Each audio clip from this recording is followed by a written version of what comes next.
In today's video, I'm going to teach you how to add your Freebie PDF to Wix for download. Start by opening your site layout in the Wix editor so you are on the page where you want visitors to access the freebie. Once you are there, go to the left side panel and click the Add Elements icon, which is the plus sign. This is where Wix keeps the building blocks for your page. From there, choose Button and add a button to your layout. This button will become the download link for your PDF, so place it somewhere clear and easy for visitors to find. After the button has been added, click directly on it to open its action menu. In that menu, look for the link icon. It looks like a small chain link. Click that icon to open the link settings. A pop-up window will appear with different link options listed on the left side. From those options, choose Document. This tells Wix that the button should open or download a file instead of sending people to another page or website.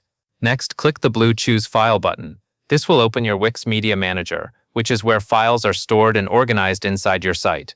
If your PDF is not already uploaded, go to the top left and click Upload Media. Then select the PDF file from your computer. Once you choose it, Wix will begin uploading and processing the file. Give it a moment to finish so everything attaches properly. When the upload is complete, select the PDF from the Media Manager and confirm your choice. Then save the connection so your button is now linked to that document. This is the key part that turns a regular button into a downloadable resource for your visitors. As a quick tip, make sure your button text clearly tells people what they are getting, such as download the freebie or get the PDF.